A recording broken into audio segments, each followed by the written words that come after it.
Hello दोस्तों, नमस्कार। अंजना कुमारी channel में आपका हार्दिक स्वागत है। मैं कामना करती हूँ कि आप लोग स्वस्थ रहें, तंदुरुस्त रहें, दिन दोगुनी रात चौगुनी उन्नति करते रहें। अगर आप टीचर से संबंधित जानकारी प्राप्त करना चाहते हैं या प्रीवियस ईयर पेपर करना चाहते हैं तो चैनल को सब्सक्राइब करें और अपने दोस्तों तक शेयर करना ना भूलें। देखिए, DEET+B, UP, TGT, PGT, KVS, NVS, HSC, HTET, REET, NET आदि परीक्षाओं में पूछे गए प्रश्न हैं जो कि आपके लिए काफ़ी फ़ायदेमंद हैं। अगर आप इन प्रश्नों को करते हो तो आपको बहुत ज़्यादा फ़ायदा होने वाला है और वो ये प्रश्न भी अगर आप कंप्लीट कर लेते हो तो आपको बेहद मदद मिलेगी आगे आने वाले एग्ज़ाम में। तो ये हिंदी के जो व्याकरण के जो प्रश्न हैं आप खुद देख सकते हो कितनी बार पूछे गए प्रश्न हैं। बघेली हिंदी किस उपभाषा वर्ग की बोली है? आप देखिए, जो पूर्वी हिंदी के अंतर्गत 3 वो उपभाषाएं आती हैं, जैसे अब छत्तीसगढ़ी, ऐसे अवधी, वैसे बघेली, से छत्तीसगढ़ी। तो इसका ऑप्शन नंबर ए सही हो जाएगा। और जो पश्चिमी हिंदी के अंतर्गत 5 आती हैं, कानों के खड़ी बोली, ब्रजवान हरि के पास। राजस्थानी के अंतर्गत आती हैं मालवी, मेवाती, मारवाड़ी इत्यादि। बिहारी के अंतर्गत भी तीन उपभाषाएं आती हैं, जो वो हैं मगही, मैथिली, भोजपुरी। तो साथ ही साथ हम बाकी ऑप्शन भी क्लियर करते हुए चलेंगे ताकि आपको सारे एक की जगह आपको 4-5 प्रश्न तैयार हो जाएं आपकी। मालवी हिंदी किस उपभाषा की बोली है? अभी हमने पूर्वी हिंदी की पढ़ा। अब छत्तीसगढ़ी, अवधी, बघेली, छत्तीसगढ़ी। और बिहारी की हमने अभी पढ़ा भोजपुरी, मगही, मैथिली। और पश्चिमी की हमने पढ़ा कानों की खड़ी बोली, ब्रजवान हरि के पास। तो यहाँ पर मालवी जो है राजस्थानी की हो जाएगी। ऑप्शन नंबर ए सही हो जाएगा इसका। अब देखिए, पंवारी इनमें किस बोली से संबंधित हैं? पंवारी किस बोली से संबंधित हैं? तो इसमें आपका ऑप्शन हो जाएगा ब्रज, खड़ी बोली, बुंदेली, अवधी। तो जो पंवारी है वो बुंदेली के अंतर्गत बोली जाती है, क्योंकि जो ब्रज भाषा है, जो ब्रज है वो पश्चिमी के अंतर्गत आ जाएगी, अवधी पूर्वी के अंतर्गत, और ये खड़ी बोली भी पश्चिमी। तो इसका आएगा बुंदेली। बुंदेली आएगा इसका आंसर। बुंदेली हिंदी भाषा की एक बोली है, जबकि पंवारी, बदावरी, राठौरी आदि इसकी उपबोलियां हैं। कहने का अभिप्राय है कि बुंदेली है वो एक बोली है, जबकि पंवारी, बदावरी, राठौरी इत्यादि इनकी उपबोलियां हैं। बांगरू किस उपभाषा वर्ग की बोली है? बांगरू किस भाषा वर्ग की उपबोली है? पश्चिमी हिंदी, पूर्वी हिंदी, बिहारी, पहाड़ी। तो यहाँ पर ऑप्शन नंबर आपका ए सही हो जाएगा। पश्चिमी हिंदी की बोली है बांगरू। बांगरू इसका दूसरा नाम हरियाणवी भी है, हरियाणी को बांगरू कहते हैं। और जो खड़ी बोली है उसका नाम दूसरा कोरवी है, इसका भी आप ध्यान रखें। बांगरू पश्चिमी हिंदी उपभाषा वर्ग की बोली है के अंतर्गत आती है। बांगरू को हरियाणवी या हरियाणवी भी कहते हैं।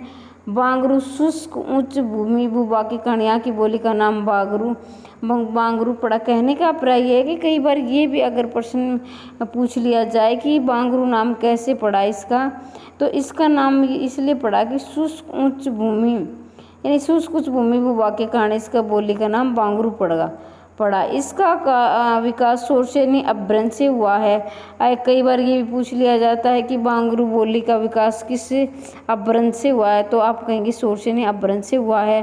करनाल, रोहतक, दिल्ली तथा हिसार के क्षेत्र के अंतर्गत आते हैं, यानी कि ये हरियाणा में बोली गई, हरियाणा प्रदेश में बोली जाती है। इसका इसलिए इस नाम भी इसका हरियाणवी पड़ा और इन इलाकों में बोली जाती है।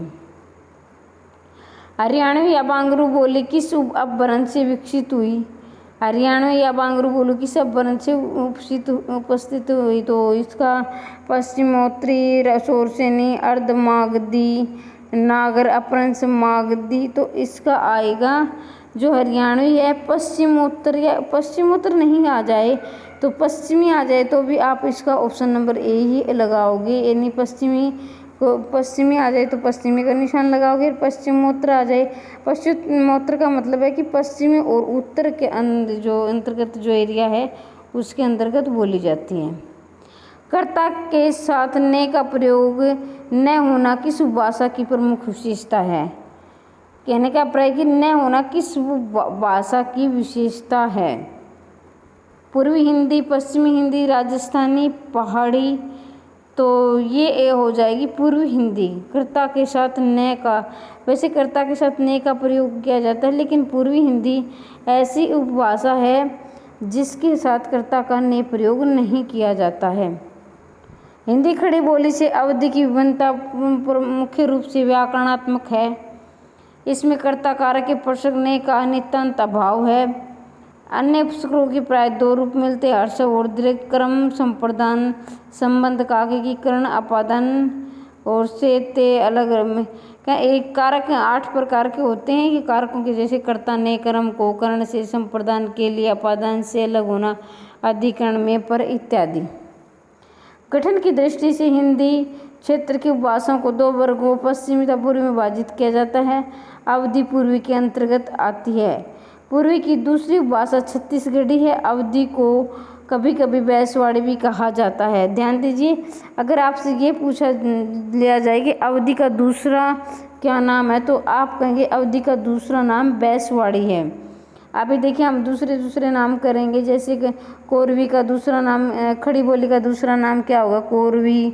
हरियाणवी का दूसरा नाम क्या होगा? बांगरू। और अवधि का दूसरा नाम क्या होगा? बैसवाड़ी।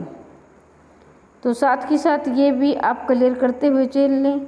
परंतु बैसवाड़ी अवधि की एक उपबोली मात्र है जो उन्नाव, लखनऊ, रायबरेली, फतेहपुर जिले के कुछ भागों में बोली जाती है। निम्नलिखित में से किस बोली में कर्ता कारक की विभक्ति चिन्ह प्रयुक्त नहीं होता है? कर्ता कारक की चिन्ह विभक्ति का अभी हमने पढ़ा कि पूर्वी हिंदी। तो पूर्वी हिंदी क्या है? अवधि के पूर्वी हिंदी अवधि के अंतर्गत ही आती है। निम्नलिखित में से किस उपबोली में ने का प्रयोग नहीं होता? अब ये बार मैं यही प्रश्न कितनी बार पूछा गया है, बेहद महत्वपूर्ण प्रश्न है। ये आपको बिल्कुल साफ क्लियर हो जाएगा जब इसे बार करोगे तो।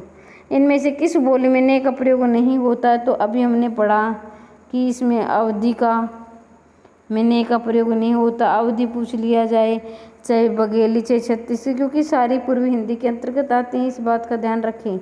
निम्न में से किस बोली में उत्तम पुरुष हम का प्रयोग उत्तम पुरुष में के अर्थ में किया जाता है? जैसे उत्तम पुरुष बहुवचन हम का प्रयोग और उत्तम पुरुष एक वचन। उत्तम पुरुष में बहुवचन में हम का प्रयोग करेंगे और उत्तम पुरुष एक वचन में के अर्थ में किया जाता है। तो वर्ज, अवधि, बांगरू, खड़ी बोली, इसमें अवधि में ही किया जाता है कि बहुवचन जो उत्तम पुरुष बहुवचन में उसमें हम का प्रयोग और एक वचन है उसमें में का प्रयोग अवधि बोली के अंतर्गत किया जाता है। अवधि में उत्तम पुरुष बहुवचन हम का प्रयोग था, उत्तम पुरुष एक वचन में का प्रयोग किया जाता है। गहल, बहल आदि की किस बोली के लिए किस तरह की क्रियाएं हैं? गहिल, बहिल आदि किस बोली की तरह की क्रियाएं हैं? तो भोजपुरी इसका भूतकालिक, भोजपुरी और भूतकालिक के अंतर्गत गहिल बहिल का प्रयोग किया जाता है। गहल बहल आदि भोजपुरी बोली की भूतकालिक क्रियाएं। भूतकाल में हिंदी की ध्वनियाँ हम अब हिंदी की ध्वनियों से संबंधित प्रश्न करेंगे। जिन ध्वनियों के स्वयों से शब्द का निर्माण होता है उन्हें कहते हैं। जिन ध्वनियों के स्वयों या मिलन से शब्द का निर्माण होता है उसे क्या कहते हैं? तो उसे कहते हैं स्वनिम। ये छोटे छोटे प्रश्न बहुत कन्फ्यूज करते हैं। कभी आप सोचो ये तो हमें आते हैं, लेकिन कहीं ना कहीं हमें छोटे जो हम आते हैं उन्हीं में गलत करते हैं। देखिए यूपीएससी एलटी ग्रेड में पूछा गया प्रश्न है 2018 में, तो इसे आप मामूली ना लें। जिन ध्वनियों के स्वयों से शब्द का निर्माण होता है, जिन ध्वनियों के स्वयों से शब्द का निर्माण होता है उसे क्या कहते हैं? स्वनिम कहते हैं। वेद कन्फ्यूज करता है ये प्रश्न, इसको ध्यानपूर्वक याद करें आप। जिन ध्वनियों के संयोग से शब्दों का निर्माण होता है उन्हें स्वनिम कहते हैं। भाषा के मुख्यतः 4 तत्व हैं। ध्वनि, शब्द को पद कहते हैं। वाक्य अर्थ, इन 4 तत्वों को ही भाषा विज्ञान के अंतर्गत भाषा विज्ञान का 4 अंग माना गया है। भाषा विज्ञान में ध्वनि को स्वनिम भी कहते हैं। ये पूछ लिया जाए कि भाषा विज्ञान में ध्वनि को क्या कहा जाता है, तो आप कहेंगे स्वनिम कहा जाता है।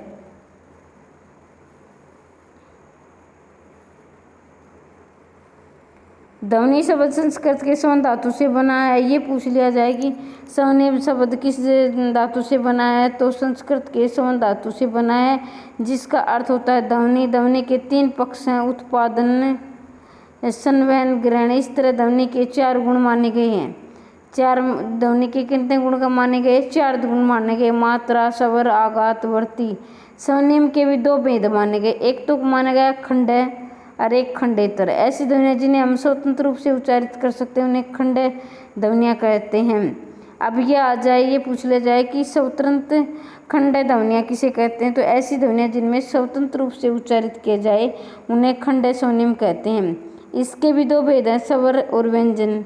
अब देखिए, ये कभी आपने याद नहीं किया होगा, कई बार यूनिक प्रश्न आ जाते हैं कि खंड स्वनिम के अंतर्गत कितने भेद है, तो खंड स्वनिम के 2 भेद हैं, स्वर और व्यंजन। जिन ध्वनियों का स्वतंत्र रूप से उच्चारण नहीं हो सकता उन्हें खंडेतर स्वनिम कहते हैं, कि नहीं स्वतंत्र अपने आप में उनका उच्चारण नहीं होता। इसके 5 भेद हैं, दीर्घता, अनुशासिकता, बलाघात, अनुतान, संगम। इनको भी आप याद करते हुए चलें, ये भी पूछ लिए जाते हैं कई बार एग्जाम में। इनमें से कौन सी ध्वनि अवधि में नहीं है? इनमें से जैसे कै, न, में, तो अवधि में ण नहीं है, अवधि में न नहीं है। अवधि में संस्कृत मूर्धन्य स का ख। देखिए, अब अवधि में संस्कृत मूर्धन्य जो संघर्ष है उसमें स का ख में प्रयोग किया जाता है, और तालवे स का स रूप उच्चारण होता है, न का न में बदल जाता है। जैसे शीतल, शीतल, रावण, रावण, हर्ष, हरख, बाण, बाण इत्यादि। अवधि में ल का ध्वनि प्राय र को हो जाती है, कभी कभी ड ध्वनि भी र हो जाती है। जैसे तलवार, तरवारी, डाल, डारी, लड़का, लड़िका, पकड़ा, पकड़ी इत्यादि। प्रश्नता शब्द में कौन सी ध्वनि है? प्रश्नता संयुक्त ध्वनि, संपृक्त ध्वनि, युग्मक ध्वनि। युग्मक, इसका आएगा युग्मक। युग्मक में मतलब कि जैसे न या 2 बार आया है तो ये युग्मक ध्वनि हो जाती है। प्रश्नता शब्द में युग्मक ध्वनि है जब एक ही ध्वनि का द्वित्व हो जाए, यानी जैसे एक ही ध्वनि का युग्मक मतलब जोड़े। जैसे अभी मैंने बताया प्रश्नता में 2 बार न आया है तो ये युग्मक ध्वनि कहलाती है। जैसे अक्षुण, अक्षुण में 2 बार न आया है, उत्फुल्ल में 2 बार ले आया है, तो ये 2 बार आगे एक ही वर्ण 2 बार आ जाता है तो उसे युग्मक ध्वनियाँ कहते हैं। एक ध्वनि जब 2 व्यंजन से संयुक्त होती है, तो जैसे एक ध्वनि जब 2 व्यंजनों से संयुक्त होती है उसे संपृक्त ध्वनि कहते हैं। जैसे संबल, कंपन इत्यादि। यहाँ पर से और ब ध्वनियों के मैं कित ध्वनि तथा क और प ध्वनि के मैं ध्वनि संयुक्त हुई है। 2 या 2 से अधिक ध्वनियाँ परस्पर संयुक्त होकर जब एक स्वर के सारे बोली जाती है उसे संयुक्त ध्वनियाँ कहते हैं। जैसे प्राण, घ्राण, गलांत, मलान आदि। और ये जो है ना अधिकतर शब्द तत्समों से मिलते हैं। जो तत्सम शब्द है वो संस्कृत के शब्द हैं।